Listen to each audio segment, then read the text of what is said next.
cube on the dyno today. It's been a long time since we tuned this over the winter. So we're going to do an engine health check on it. We're going to do some pulls to see if it's making the power it's supposed to be on gasoline. And then we're finally going to start using the flex fuel sensor to see what kind of power we can get out of a stock MR-A8 until either it won't make any more or it pops. So I'm going to check the health of the engine with a compression test. The engine is cold right now, so the numbers are going to be a little on the low side, but it's just a general check. Then we'll do some pulls, and then I don't want to rely so much on boost control for us to make our boost because we're just running 19 pounds consistently at this point. So I'm going to upgrade the spring that's in the wastegate, which will also help with the cracking pressure, which will actually help the boost come on a little sooner. So just got to take this intercooler off really quick and then do the compression test and also check our plugs.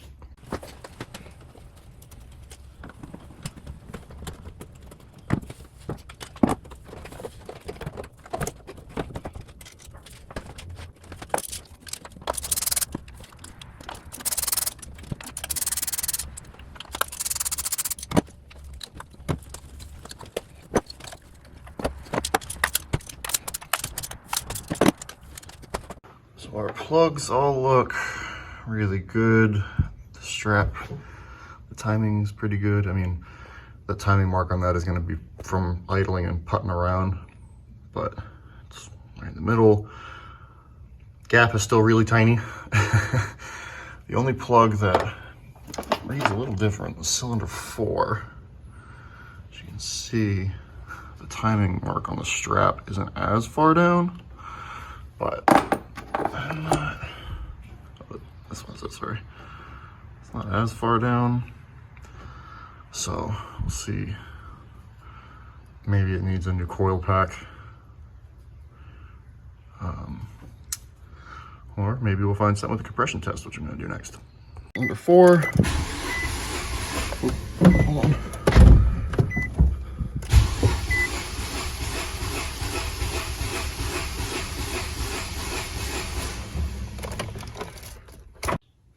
That seems a high. Cylinder 3.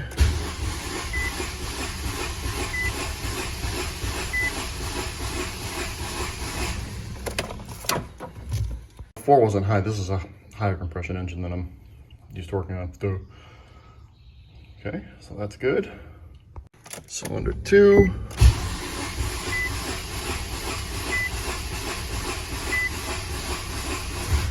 In case anybody's wondering, because of the fuel tech, I can shut the fuel off for the car by just holding the throttle wide open when cranking. All right, cylinder 2 looking good. Cylinder 1.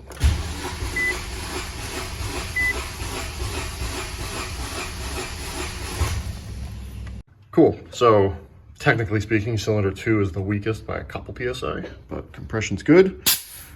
Plugs are good. I might swap the cylinder 1 coil pack out, but let's put the intercooler back on, warm it up, and do power pulls on this wastegate spring. Verify where we're at, and then see what happens. All right, we got the car rolling on the dyno. We're gonna set our gear ratio to 3,000 RPM. Hit the ratio button.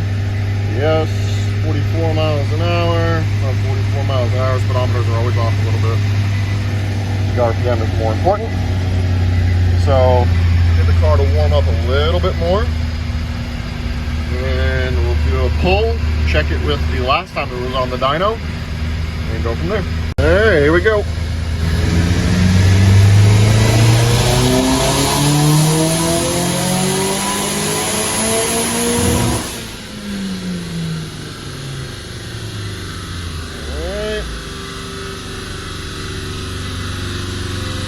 Got here.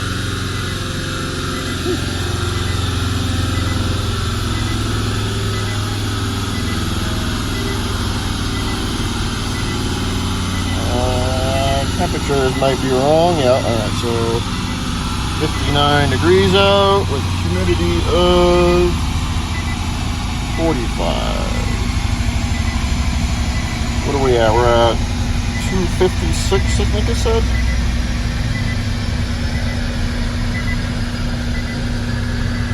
about where it was. I'll overlay the graph and then start recording again.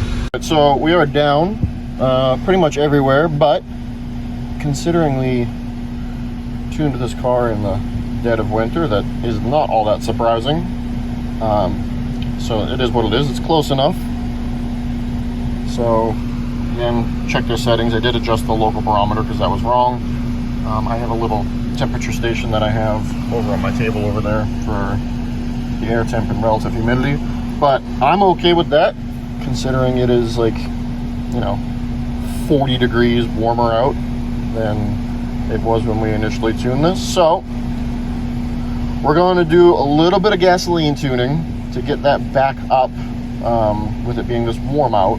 Then I'll do some ethanol tuning after I drain the 93 out of the tank. All right, go again.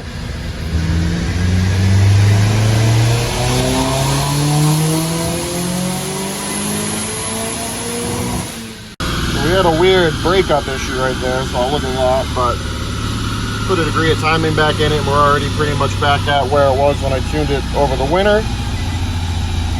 And there was no knock, so I'm gonna figure that out really quick.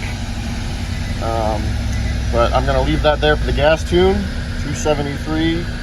That's, you know, pretty much where we were before. So do some digging, figure out what that was, go from there. The log got a little messed up, but it did catch that little blip. It looks like it lost RPM signal for a second, so we'll see if it does it again. But just fixed the O2 corrections, but you'll see our boost line here. It's starting to fall off as we get up in the RPMs. So that right there is kind of a sign that we are pushing the wastegate open, which, you know, is to be expected since we are using we're using about 50% duty cycle to get to the boost that we want. So we're going to change the wastegate spring out for a bit more, and then like our back pressure, we can look at that.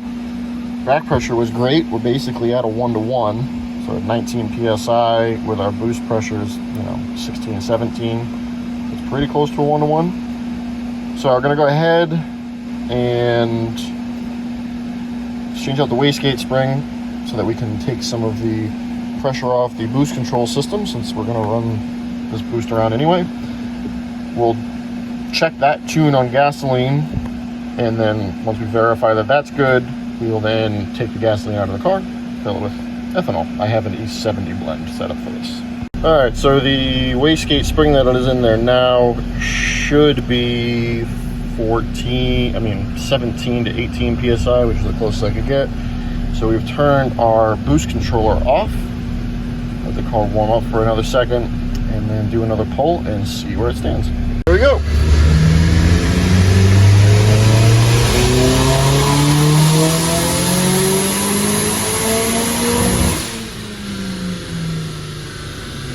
Alright.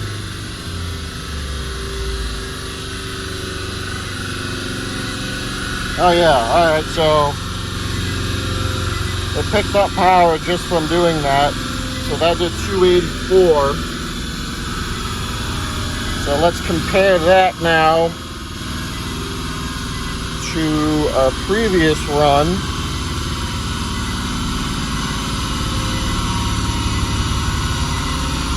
Yeah, so we lost a little bit down here. I gotta look into that, but it picked up pretty much everywhere else. This right here might just be because the boost might be coming on differently, so I'm gonna look into that and see where we're at. This is the first pull compared to the new one, and we're picking up at 5,000 RPM 4 pounds of boost compared to over here, and that right there is why we are having that dip in power, because it is getting, look at our corrections here, you can see it's getting really, really fat around 4,000 RPM, which is in the area where it lost power. So we're gonna pull some fuel out there, and then we're gonna play with our ignition timing a little bit, and we'll do one more pull. If it's happy, then it's happy. Then switch over to ethanol. I do want to just point out that the blue line is the first pull we did, and the second pull just had that hiccup there. So we lost a little bit down here, but you can see we picked up everywhere else. So we picked up a good about 15 foot-pounds of torque all the way through the top. So from about 5,000 RPM all the way to redline. So changing out that spring did make a big difference.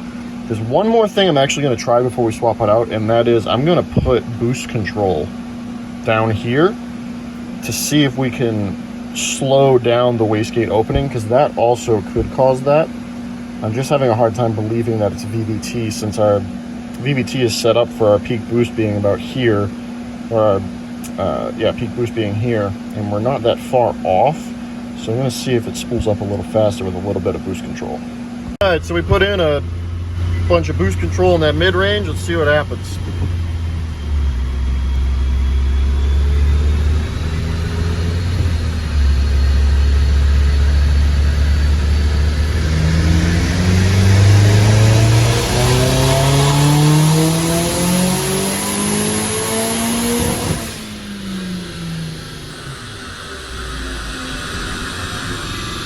Yeah, no, it didn't really help. Probably a VVT thing, so not gonna worry about it, move on. So to get the pump fuel out, we're gonna go in here, we're gonna turn our fuel pump on. We have here empty thing, and then right off my flex fuel sensor, just put a hose on there. It's not gonna see any pressure. So I'm gonna drain that out and then pour in some E70 I got. See what happens. All right, ethanol content is a skyrocketing. All right, that's that number there if you didn't know. So while we get that to circulate, we're gonna kind of watch our lambdas, make sure we're not idling rich. It's doing a funky idle thing right now, but I think that's because the oil pressure, the fuel pressure was low when it cranked over, so the fuel wasn't right. So we're gonna go down to our flex fuel system, which is right here. Now, this is the fuel injection compensation. We're going to see if this map works. If not, we'll adjust it. So like right now we're at a 46% ethanol blend. It should go higher than that. If it doesn't, I'll get some E98 dump in there. We're not going to add any boost to start. We're going to add ignition timing. So like right now it will add about a little under 3 at 48% ethanol, up to 50. So we'll see if this map works. I want to see what it will make without adding boost, as I don't know what this engine is going to take. And as cheap as these engines are, I'd rather not blow this one up immediately. So I'm going to let it sit in idle. We're going to let it sit in idle and see where that ethanol blend gets to. If it's not high enough, I'll dump some E98 in it to bump the content up, because I would like to see about an E70 for the tuning, and we'll go from there. But I mean, like right now it's idling fine, which means that the main fuel injection compensation table seems to be pretty much right on. So right now it's adding about 20% more fuel, which makes sense for E52. So I'll let this idle for a bit, and then we will see where we are. All right, so we're only getting E52. There's probably a gallon of 93 still left in the tank. So the E70 will get bumped down. So we'll try it on E52, see what it does. I'll get a can of E98 here if it's not doing what I want it to do. But let's give this a shot. It's accelerating very smoothly, so that the compensation is very small, which means our table's pretty accurate there. So we're in 4th gear, dyno's on. Let's see what happens.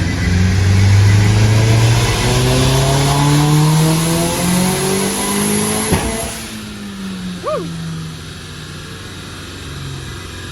Okay, we had no knock. We lost power. Interesting.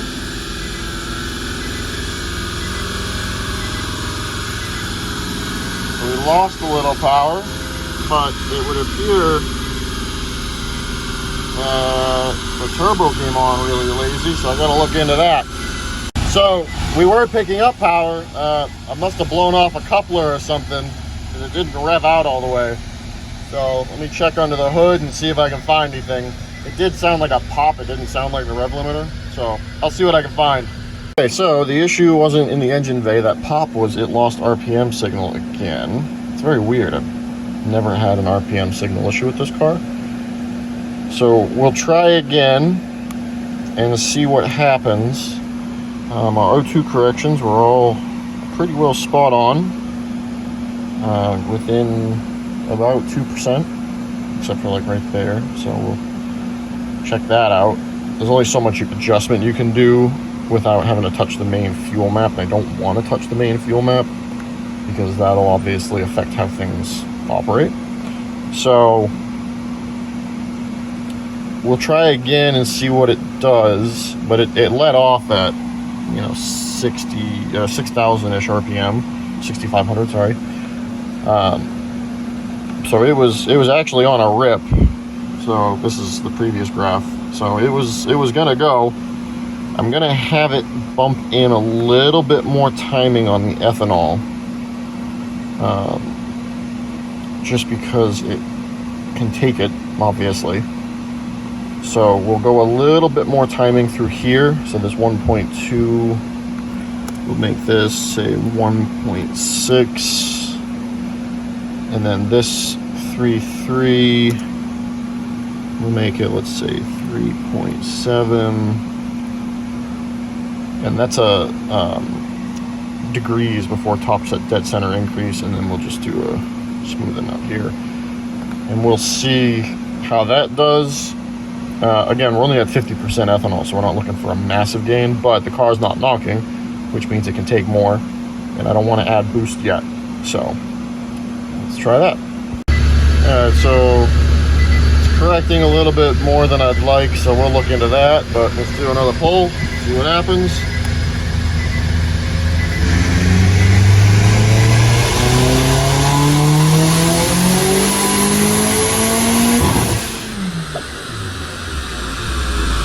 Oh yeah, that worked that time. 298 horsepower. It definitely seemed a bit faster. So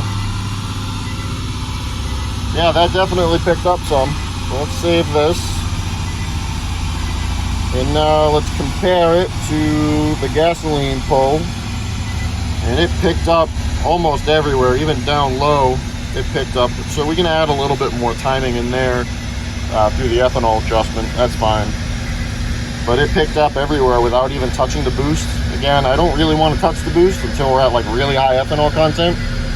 So I'm going to review this tune, get some E98 over here so we can bump the content up, and I think we're going to run a little bit more boost on the higher ethanol content. I don't know what this engine can take. Nobody's ever done this before. So kind of in uncharted territory here. But I mean, luckily these engines are like $400 and they take an afternoon to put in. So I'm gonna find this out for you guys. So let's look at our data log really quick. So data log, O2 corrections look pretty good. You could do with probably a little bit more fuel. It's adding about 7% towards the top. Again, we lost RPM signal at about 7,100 RPM, which I believe is what I have the rev limiter set at. Yeah, 7,200. So it cut, that time it cut right at the rev limiter, but I do need to figure that out. I might check on the spacing for that. But that was 18.45 psi of boost, so I'm quite happy with how it's going.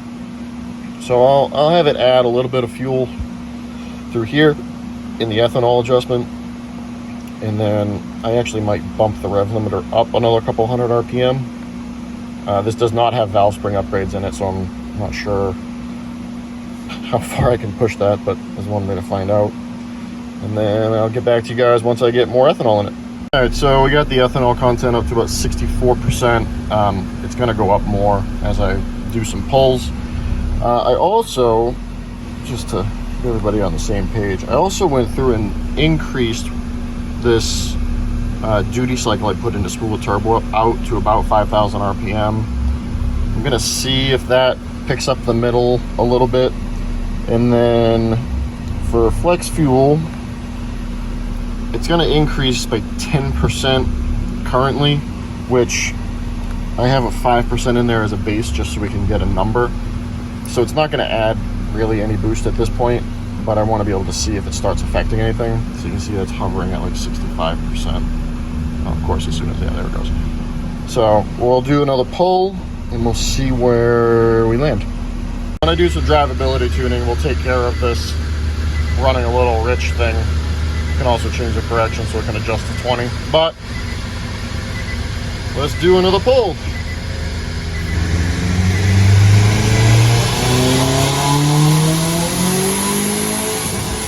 It picked up everywhere, and then we lost ignition signal again. Yeah, at about the same RPM, so 6,500 RPM. So that's interesting. I might need to go check the spacing on crank trigger. We'll try one more time. I've never had a crank signal issue on this before, so this is very strange. I might also change where it's getting its power from and just go direct to the battery, because that could be doing it. What's our battery voltage doing? Which I don't think I have here. Battery voltage. Well, the voltage is pretty steady, so that's not it. Duty cycle.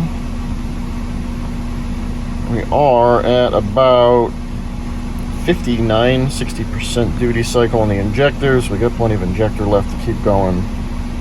So it wanted to make more power. So we'll check over everything and do another one. All right. Let's go again.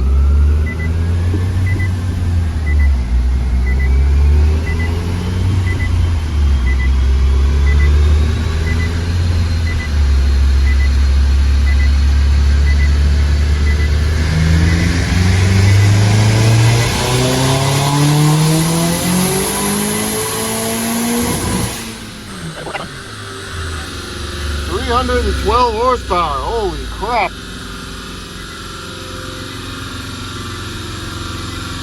At 312 and our peak torque was 247. That is a beautiful looking graph too.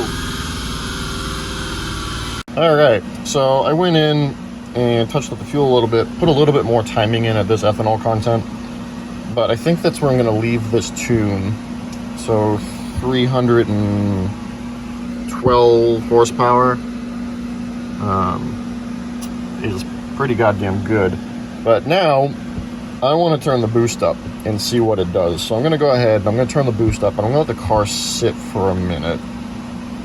Our intake air temps are a little on the high side. We're starting about 20 degrees over ambient air, and at the end of the pull we're at 132. It is a little water to air intercooler, so we need to let it sit.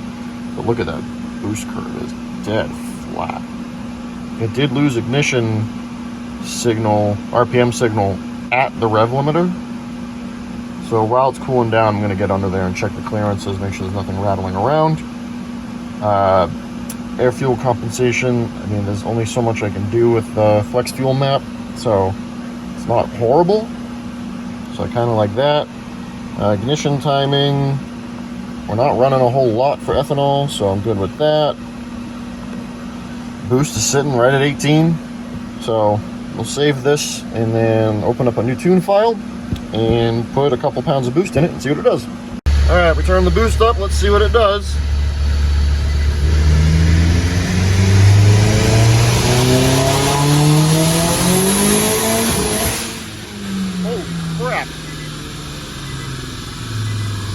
That felt fast. I think we lost ignition timing again though, which we did.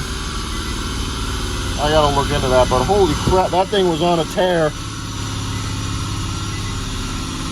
And you see how much boost that was making. That was, oh my God. And that was only 20 pounds of boost, but that thing, that was scooting. So, I mean, we'll compare that to the last one. Well, I guess it wasn't scooting as much as I thought. It was starting to pick up. It's all right. Turn the boost up. Check this crank position thing. All right, I moved the crank ground.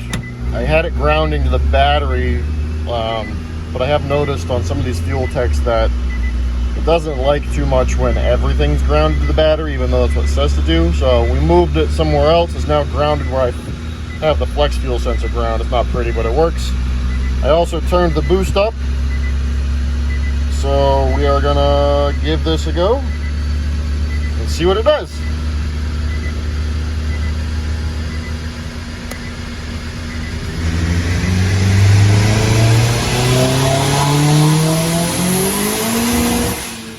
Whoa!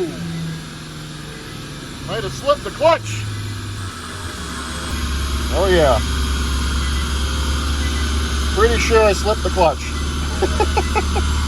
That might be the limit on this thing. It was moving. So yeah, that slipped the clutch for sure. The dyno stopped reading at 6,000 RPM and my boost was still going up. So that was 20 pounds. It peaked at 25, which is more than I meant to run, but that was 40% of the wastegate duty cycle. So, you know, that's a thing. Duty cycle on the injectors, about 80%. I mean, that thing was on a tangent. It was going. So it made 290 at only 6,000 RPM. So if we compare that to this one, you can see it was starting to climb even more. So it probably would have done probably 320, 330. But that clutch is maxed out. So we did, how many foot-pounds of torque? So that was about 250 foot-pounds of torque, which is a stock clutch. So the fact that it holds up to that is quite impressive. So we're gonna have to stop there. 312 horsepower is the new number at 247 foot-pounds of torque. That's our new best. So we're not gonna use this tune. So let's switch back to this one.